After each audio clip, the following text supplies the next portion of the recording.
When I first got an EV, which was actually a plug-in hybrid electric vehicle, I did not understand all the different charging standards and the cables needed. So if you're looking at getting an EV or have just got one, then I expect you're in the same boat as I was some years ago. So this is just a quick synopsis of the charging standards and cables, and this is a grumpy old man.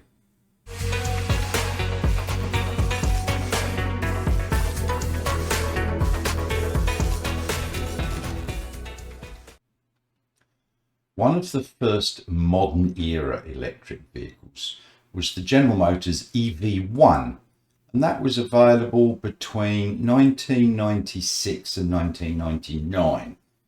And that started off with an induction charging pad called the Magna Charge. But early in the 2000s, June 2001 actually, the first type of standard was unveiled, and it was called the J1772 or J plug, or as it later became called, the Type 1 plug. And this original standard was prescribed by the American Society of Automotive Engineers, and it became mandatory for EVs sold in California from 2006 onwards. And as a result, it was widely adopted across America as the standard. The very latest version of this standard was introduced in 2017, and it's a 43mm diameter plug with 5 pins, but it can only deliver power to the vehicle via single phase AC current up to 240 volts. The Type 1 plug nowadays is on the way out. It's still in use across the world, and certainly in Australia with cars such as the Mitsubishi Outlander PHEV, which also has a Chademo plug, more on that later, the iMiev and the Nissan Leaf, the earlier models. But these EVs are also now a bit long in the tooth, and a lot of the Type 1 chargers around are beginning to get faults and not work, and they're not being repaired or replaced. After Type 1, guess what? We get to Type 2. And this was originally proposed by a German company called Mennekes, and so it's also known as the Mennekes plug. In 2009, it was the European-wide AC charging system, and it basically superseded the Type 1 now. This type of plug can support 3-phase AC charging, so it allows for much faster charging. The Type 2 connectors are a 55mm diameter plug, incorporating a 7-pin design. Those 2 extra pins over the Type 1 allow for the extra 2 phases from single phase to 3-phase. This plug also has a flattened edge, and most EVs, certainly sold in Australia, support this type of plug. But along with that, they've also got the ability to DC fast charge via combining this plug with a 2-pin DC charging socket, and this is called the CCS2. We'll come to that right now. The combined charging system, or CCS, is actually a combination of 2 plugs. The original CCS1 combines the J1772 or Type 1 plug with 2 pins for DC fast charging. The CCS2 comprises, you guessed it, the Type 2 plug and the 2-pin DC component. A lot of EVs around the world now use this as the de facto standard for charging.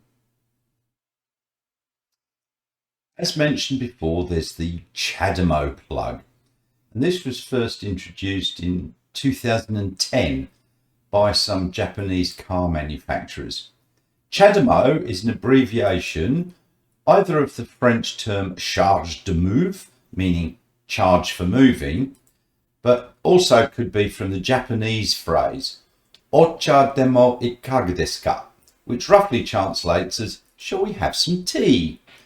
Basically relates to the time required for charging, during which you could have a nice cup of tea. Chademo is still in use around the world, certainly a lot in Japan, And it's also in use here in Australia, as many DC fast chargers have got both CCS2 and Chademo plugs on them, although the Chademo plug on these chargers is becoming a lot less common. There are a couple of other types of plugs just to confuse you. In America, Teslas have got their own proprietary plug. Exported Teslas, though, have got CCS2 plugs, as these are more a de facto standard around the world. Some of the older Teslas, namely the older Model S and Model X, feature a Type 2 plug, but it's been modified to allow DC fast charging. So 2 of the 3-phase pins are modified and can accept DC fast charging. So now we come to cable adapters, and do you need them? All EVs I know of come with some sort of charging cable. Many of these are simple 10 amp or 15 amp plugs that will plug into your EV and a standard household socket. My Tesla also came with a Tesla high power wall charger, or HPWC, which I actually connected up to a 32 amp single phase, and that provides 7.6 kilowatts to my car. A standard 10 amp socket, ones that you can plug your kettle in, will provide up to 2.4 kilowatts of charge per hour, and a 15 amp socket will get you up to about 3.6 kilowatts an hour. Now, depending upon your car and its efficiency, this could give you anything from 20 to 30 kilometers range added per hour. My HPWC charging at full rate will add about 50 kilometers per hour. So on a 3-phase circuit, the HPWC can provide up to about 11.5 kilowatts of charge per hour. And that's all the Model 3 Tesla can take on AC. And that equates to about 70 kilometers of range added every hour. If your EV is not as efficient, then these ranges are going to be a bit lower. So do you need any cables? That really depends on several factors, such as how far you drive in a day and the type of chargers that are available to you when you're out and about. So a lot of charging units have got cables already attached. Certainly a lot of the CCS2s, all of those have got cables attached, and many Type 2 chargers have got a cable attached. Some don't. So you're going to need a Type 2 to Type 2 cable to use those. There is also available a Type 1 to Type 2 cable, but nowadays I would suggest that that is not really needed in view of the fact that Type 1 is on the way out, or they don't work very well. As far as Teslas go, they come with a charging unit, and it's got a couple of different adapters in it. It's already got one that will plug into a 10 amp, and it's got one that will plug into a 15 amp. You can also purchase a 32 amp adapter. It's called a 32 amp tail. And this is great for driving out in country Australia, where there's a bit of a shortage of Type 2 and other types of chargers. But there's plenty of 3-phase 32 amp sockets that you can plug into and get a reasonable charge out of those. So adapters, don't get any until you plan out what you're going to do once you've got your vehicle, because you could just be wasting some money. Personally, some years ago I got a Type 1 to Type 2 because there are a lot of Type 1s around. I haven't used it for months.